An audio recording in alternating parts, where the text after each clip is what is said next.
Hey there, friends. It's Angela. I just had a spur of the moment inspiration to do a podcast episode, which tends to happen when I take a break between seasons. That's why I take a break between seasons, because I always come back feeling so much more inspired. I just have tons of ideas and things I want to share with you. And this was something that I just sort of thought about this morning. I was reflecting back over the last decade, and I wanted to share some reflections and some insights and things that I've learned about myself. If you're new to the podcast and this is the first time you're listening, so you don't know me yet and you don't like me yet, this will probably not be that interesting to you.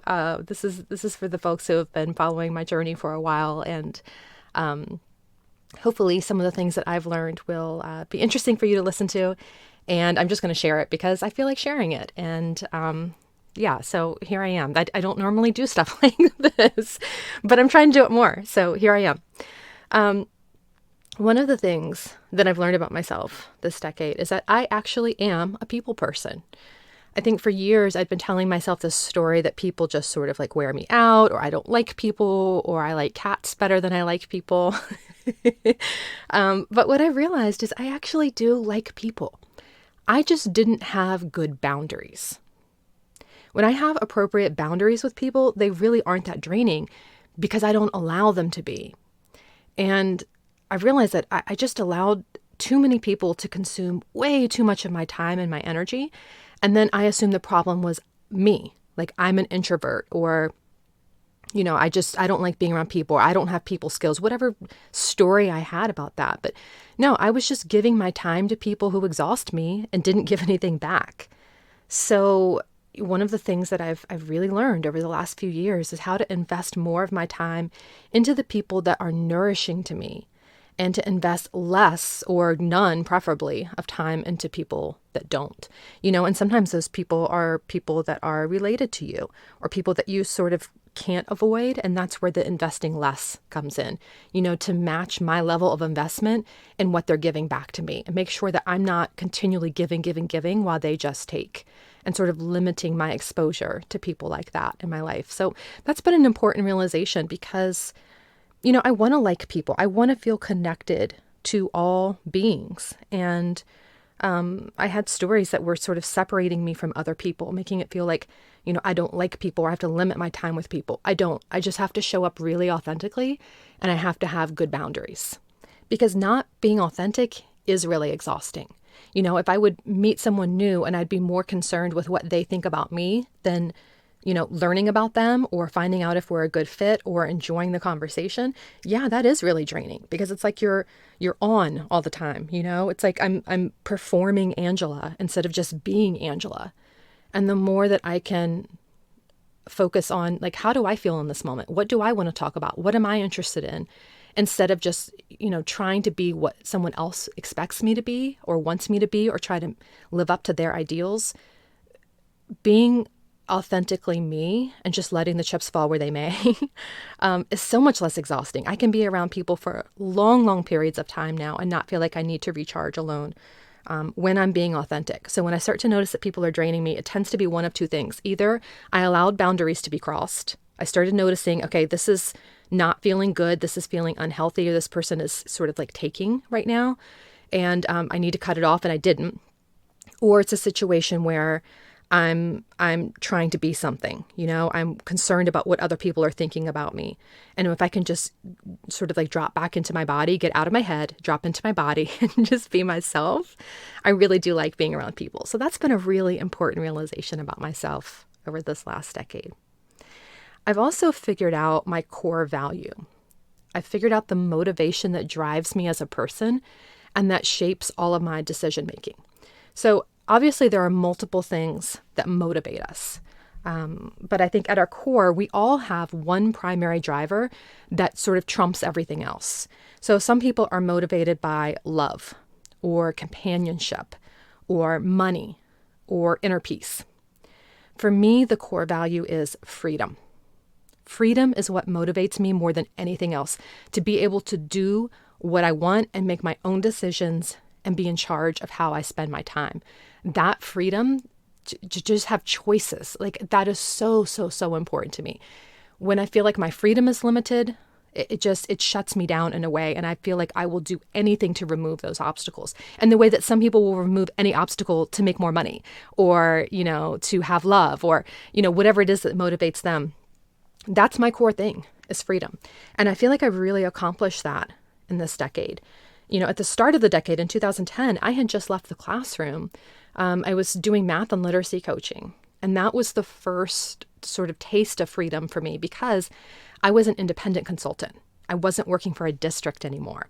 So I got to choose which schools I wanted to work in. If it was a school that wanted help with something that I just wasn't that passionate about or that I didn't feel particularly good in, I could say no. Like for the first time, I could say no to work, and choose the things I was more interested in. I could choose the days that I went to each school. And to some extent, I got to choose the structure of how my time was spent there and what I focused on with the teachers. And that freedom was it was so liberating for me. It just opened up a whole new world for me. And these days, almost everything that I do for work is online. It's writing and creating. So it might be books or articles or courses, or it's speaking via in-person events or via podcasting. And I love that. That's another thing that I've learned about myself. I am happiest when I am at home as much as possible. So I love being able to do the bulk of my work online. I like going out. I like traveling as sort of punctuations to longer periods of time at home. But I really do my best work and I'm happiest when I can just get lost in my own thoughts. When I can strategize all morning, I can go for a walk and dream and envision some more. And then, come back home and keep creating. That freedom to dream up new projects and new things to create, new solutions for teachers and for kids and for schools, that really drives me. And that core goal has really shaped how my business has evolved too. I could have built an empire sort of if I wanted to. I could have built like a corporation and had all these people working for me and managing teams of people who are creating things. But, I've learned that's really not what I want. I really love doing the creation myself. I love doing the writing and everything myself. And I have a small but very mighty team. So it's not a ton of people working with me, but we really all sort of excel in our own areas. And it makes me really happy because I feel like I get to spend my days doing work that I love and that makes an impact. And that feels really good. What I'm doing these days is something I could have never dreamed about in 2010. Podcasting didn't even exist back then, right? There's a lot of things that I'm doing now that wouldn't have even been possible from a technology perspective back then. So it's just really cool to see just new opportunities come up, just different ways to make a difference and to serve teachers. And it's just been really, really cool to see. Shifting back more to the personal side that is, I guess, sort of related to this is, as I was discovering all of these things, as I realized I don't need to have children. And the word need is really the key word there. I don't have kids, but I don't feel like anything is missing. And I may do a longer episode on that eventually. That's such a touchy subject for so many people. And I haven't even totally worked out all of my own thoughts and feelings on that, which is why I haven't really talked about it very much. But the short version is we tried for a lot of years to have kids. And over the past, we stopped trying like a year ago. We did 9 rounds of IUI in 2017, 2018. And it just didn't happen for us, you can't make yourself get pregnant, right? Some things in life you just can't control. And I'm content, to be honest, I'm even a little bit relieved, I think. Because I don't think it was something that was really meant for us.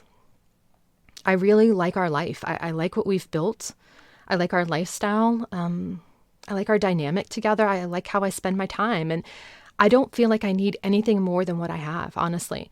So I've made peace with the idea now. I'm 41 and a half. I will likely never be pregnant. Maybe we'll adopt an older child one day. We haven't taken that off the table because you just never know what twists and turns life's path will take. But I don't need children to be happy. I don't think I was ever one of those women who did. When I was little, I dreamed about being married and having a partner, but I didn't really dream about having kids. Like every year I would feel like, okay, well, maybe next year I'll really want kids. And then the next year would kind of like, maybe next year I'll really want kids.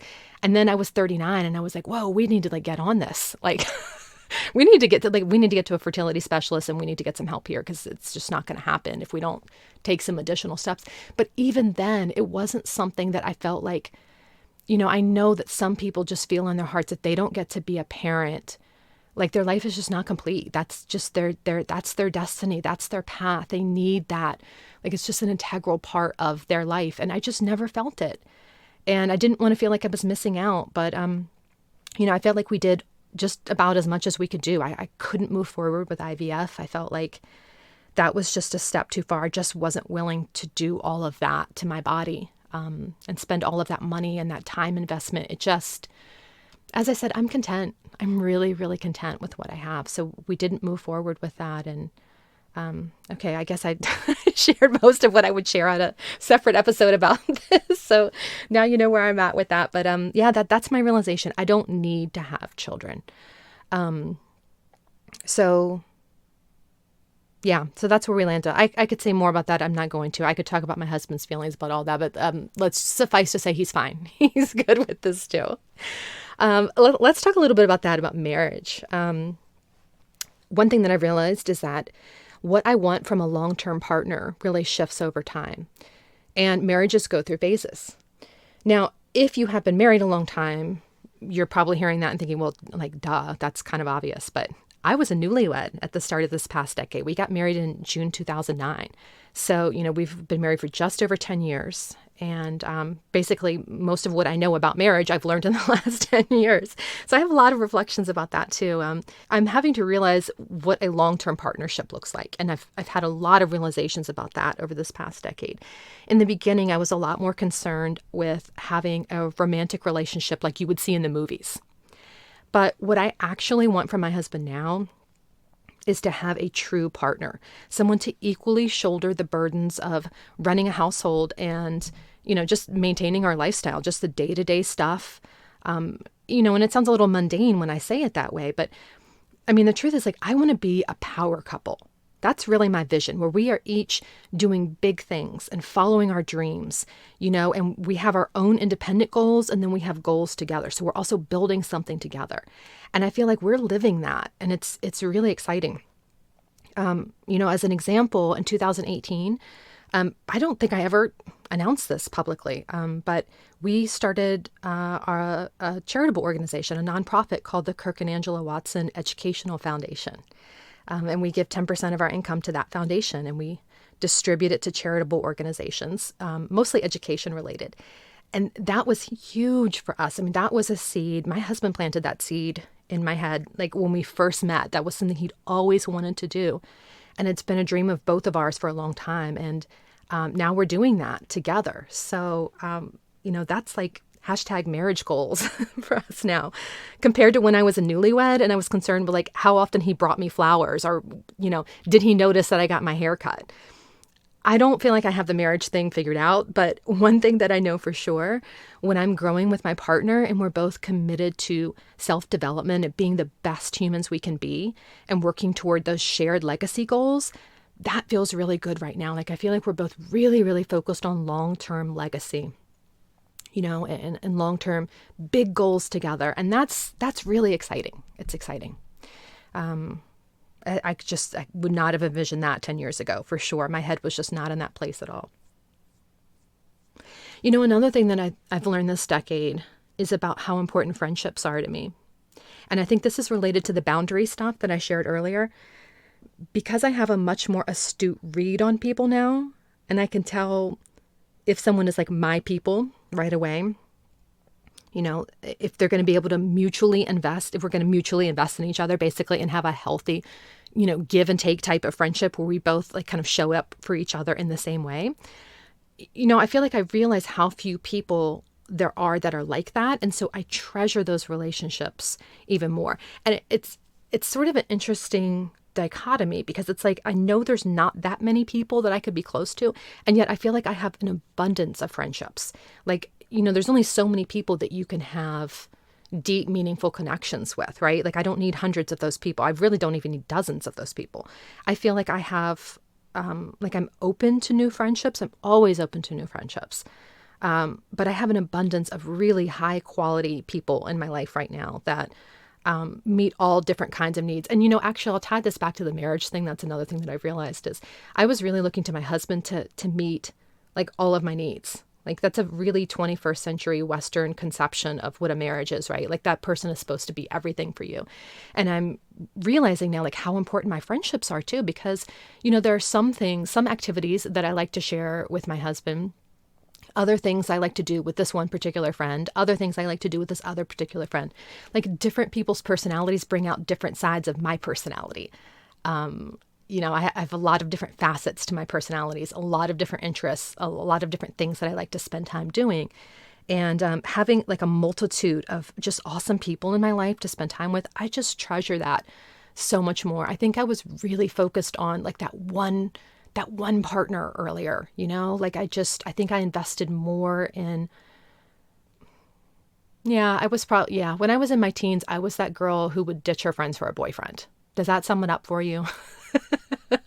And now I'm realizing, okay, it's much healthier. And not only is it less strain on the romantic relationship when you have good friends, but also I'm just happier, and it feels good to give more to other relationships. So, I've really cultivated a lot of friendships over the last, I'd say 4 years or so. That's become a big priority for me.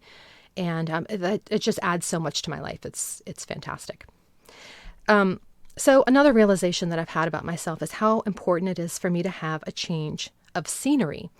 It's really critical to my creative process. So if I'm writing a lot in a given day, I need to move from location to location, even if it's just from like the bedroom to the couch or, from the living room to going to a cafe and working there for a little bit. On a larger scale, I need a change of location frequently as well. So right now we're splitting our time between our apartment in Brooklyn and our house in the Pocono Mountains in Pennsylvania. It's about 2 hours outside the city.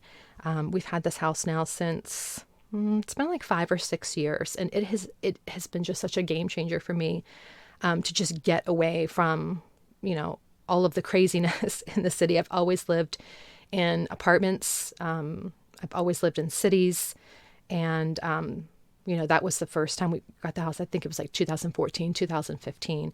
And that was the first time I ever lived anyplace rural. And I just love it. Oh my gosh, just being up in the mountains is just amazing. It's always about 10 degrees cooler here too, which is nice. So in the summertime, it's not as humid. You don't need to run your air condition. And in the wintertime, it means you get more snow and the snow sticks around longer, which is a really good thing for me. Because I love the snow. I love skiing. There's skiing around here. It's great. So I love the energy of the city, but I also love that peace and quiet of the mountains. And I feel really, really fortunate and privileged to get to experience both of those things on a regular basis. And I really try to prioritize going to other locations as well. We travel to visit family. I have family in Virginia that we go see every 3 months, for example. So that's kind of nice. It's a nice little cute small town in the valley of some mountains. And that's a nice experience too. Or and we take vacations, and of course I travel for speaking as well. So all of those things are really, really good for my creative process. It just shakes things up, helps me get new perspective. I meet different people, I see different routines, I eat different foods, and all of that is really, really good for helping me think outside the box. And that's important. Speaking of speaking, okay, so I still have this love-hate relationship with speaking that I had 10 years ago. I really didn't grow very much in that area, but I guess I feel like in terms of like I grew in my speaking skills for sure, because I've done a lot of speaking since then. But I don't feel like I really grew a whole lot in my love of speaking, and I expected that to happen. Instead, what happened is I've just kind of come to terms with how I feel about it. I guess I just kept waiting to fall in love with it, and I haven't. I thought maybe at first, like I just needed to do it more and then I would really enjoy it. But my first love is really writing. As a little girl, I loved writing and I loved teaching. Those were my two things. But I can teach through writing rather than teaching in person. And that's been a tough realization to grapple with because I'm good at speaking. I don't think that sounds like bragging. This is an honest reflection of things that I'm succeeding with and not doing that great with, right? And I know I'm good at what I do. I'm great at giving keynotes and workshops and things like that. I just don't want to do it all the time. I get a lot more satisfaction out of podcasting, honestly, because I feel like you and I have an ongoing relationship. Like I show up and share things with you every week, and you listen every single week. And I can share so many different things with you because of that. Like, this is so random. I would never share any of this from a stage, So when I show up to a school or a district or a conference, I'm never going to see or interact with most of those people ever again. So I really limit my speaking. Maybe 4 to 6 times a year. It just depends on the opportunity. If it's a place that I want to be, or if I really feel like it's like my people are going to be there, then I'll go. But I turn down most of those opportunities. I used to push myself to do more of them. And I just realized, again, I like an occasional change of scenery, but I am happiest at home. My creative work, my writing, my producing things like this it's a higher priority because I enjoy it more. And frankly, I think it makes a bigger impact. A blog article or a podcast episode or even a social media post sometimes will reach more teachers than I can pack into a room at a conference. And I want to maximize that return on my investment of time and energy. If I'm going to take the time to create something or share a message or, to sow into people's lives, I want it to reach as many people as possible and help as many people as possible. So, so that's what I do. This is a completely different angle now, but something else that I realized about myself is that it's really important for me to spend time outside. Over the past couple of years, I've realized what being outdoors, even just for a couple minutes, does for my mental clarity and my emotional health. It does wonders for my sleep cycle, for my energy, for my mood. And so I've really started to prioritize it, particularly in this last year. I stop and I look out the window all day long. I notice the beauty of the trees. I look up at the sky. I notice the shape of the clouds. I work outside as much as I possibly can. Go sit out on, any place outside that I can sit with a laptop, I will go. And I go for a walk almost every single day, no matter what the temperature is. I have this coat that I call my sleeping bag coat because it's one of those giant puffers that comes down to your ankles. So I will wear that and go for a walk, even if the temperatures are in the single digits, and I don't mind it at all. I find cold mountain air is so invigorating. So I just feel so much better after I've been for a walk. And the more connected that I am to the seasons, to the natural world, to what's going on outside, the more complete I feel as a person. I think there's a lot of knowledge about nature that we have lost as a human species over the generations. And I'm really trying to focus on getting back to that. So obviously there is way more than this that I could share. These are just the things that I sort of thought off the top of my head, when I was thinking about this episode this morning. But let me stop there and tell you about some of the things that I have not yet figured out yet and that I hope to develop an understanding of over the next decade. So one of the things that I want to try to understand a little bit more about myself is what it looks like for me personally to balance staying informed about world events and social justice issues and enjoying my life. And that's a really tricky one for me because I don't want to stay in my own little bubble of privilege and ignore the suffering and the injustice that others are experiencing. I don't want to ignore what's happening to our planet right now. I mean, I just said nature is super important to me. So I need to be, really paying attention to our environmental impact and the issues that are happening there. Yet I also know that sitting around being outraged all the time does not change the situation. Keeping up with the news does not actually change what's happening in the news, right? So what I'm trying to do is know enough to make a difference and stay focused on things that actually help. And I just don't know what that looks like. And I feel like I kind of get out of balance all the time. I get too much into it and then it's just sort of like depressing and frustrating. And then I withdraw too much from it. And I feel like, I have the time and resources to create change. And am I using that privilege to make a difference for other people? That's just a constant balance for me. And I hope to learn more about what that looks like in my life over the next decade. On a related note, I'm also hoping to evolve in my understanding of the role of social media in my life. I think you already know, I have a real love-hate relationship with social media. And I know that, tweeting is not social justice work. Being on social media can spread awareness. It can show support to causes, but it's not actually the work. And over the past year or so, I've really moved away from getting into arguments with people on social media or defending my position or, offering pushback to problematic things that I see on social media, because honestly, it's just not how I want to be spending my time. It is such a distraction for me. Like, I can get pulled into stuff online and then I'm just like refreshing, mentally composing retorts in my head. Like, I don't want to spend my time like that. And I just don't know that it makes a big enough impact to justify it. I would rather focus on pushing out and amplifying the messages that do need to be heard and focusing on the people who are open to hearing them, the people who get it or the people who want to get it. It just feels better to me, and I think it makes a bigger impact. But I don't really know yet. This is something I'm still sort of working out, and that goes for social media in general. I need social media to feel connected to people because so many of the folks that I care about don't live locally, and that's our primary connection. That's our primary window into each other's lives. That's if I didn't show up, podcast is not really social media, but you know what I mean? It's something that I'm doing kind of online. If I didn't show up and do this episode, you and I would not be connected right now. So, and listening to other people's podcasts and seeing other people's social media posts, it's important to me to feel connected to the people I'm interested in. But I don't feel good when I spend a lot of time on social media. I've been paying attention to that a lot over the last few years. And I'm trying to notice when my spirit is saying, that's enough, and forcing myself to log off. And I'm really not great at it, particularly since I feel like I need to be connected with all of you. Like, how do I log off when the only way that we even know each other is because I show up online in various ways? So I want to continue to reflect and grow and change in those areas, trying to sort of like balance that out and figure out what makes sense in my life. And finally, I want to find a meditation practice that actually works for me.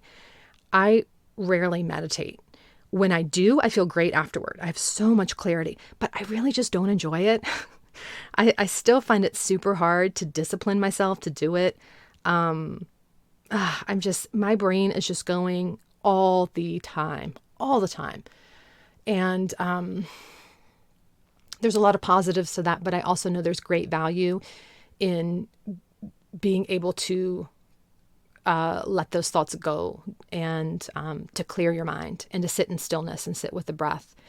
I've really gotten into yoga over the last year. I'm like super, super into yoga, like every single day, sometimes multiple times a day. I'm really into that. And I don't have the breath work together. I don't have the meditation practice together. I did Kundalini yoga one time and I was like dying. I just couldn't even. So I know that's an area that I will just feel better if I can do that. I will feel more like I'm not letting all of these thoughts sort of control me. So that's one of the things that I want to work on in the years to come is sort of training my mind a little bit more in that area and learning to drop more into the body and not always being in the head all the time. So I think I'm going to end this here. And I hate to do that because I know that I'm forgetting things. But something else that I'm working on is not overthinking. I overthink everything. This morning I woke up, I was listening to someone else's end of year podcast reflection and my brain started going like it does. And I started outlining this episode. And then I was like, you know what? I'm just going to go and record now before I talk myself out of it. You have no idea how many great ideas and probably some mediocre ideas too that I have talked myself out of because I overthink things. I'm so calculated in most of the things that I do. And I'm trying to let that need go. Like in a way it has led to my success because that attention to detail and the thoroughness is why I think people really like my resources. But I really, really do overthink. I make things more complicated than they need to be. So here I am. I'm just sharing this and I'm going to just put it out here just like this, knowing that I have forgotten important things, knowing that I've left stuff out, knowing that I've said things that will make some people judge me or gossip about me, knowing that there's so much more that I could add and probably should add. But if I wait until I've thought everything out and I've made this perfect, I will probably never release the episode. So I will let this be enough. I wish there was a way that you could comment on this episode, and I hope that that's something that happens in podcast evolution soon. Something for like two-way interactions. I just feel like sometimes I'm just speaking into the void and I'm just like wondering, like, what are people thinking about this? People have anything to say back? What resonated? What didn't resonate? Oh, I did create the Truth for Teachers Facebook group actually to help with that. So I can make a post about this episode there. And then you can share what you've learned this past decade, because I would love to hear your own reflections. Obviously, I've just sort of like rambled in all different kinds of directions, but I would love to hear what are some things that you've learned about yourself over the past decade too. So I'll put a link in the show notes for this episode to the Truth for Teachers Facebook group, and you can go there. And I'd love to have some feedback. So it's not just me being vulnerable and sharing everything with you. Like I want it to be more like a relationship, right? Where, I get to learn about you too, and we're having a conversation, and that would be awesome. So Happy New Year, friends. Happy new decade. I love a fresh start. This is a big, big, big fresh start. So enjoy the holidays. I will be back with the regular podcast season on January 26th. I'll talk to you then. Oh, and in the meantime, find me on Instagram. It's angela.watson. I share lots of personal reflections like this there all the time, so we can stay connected that way too.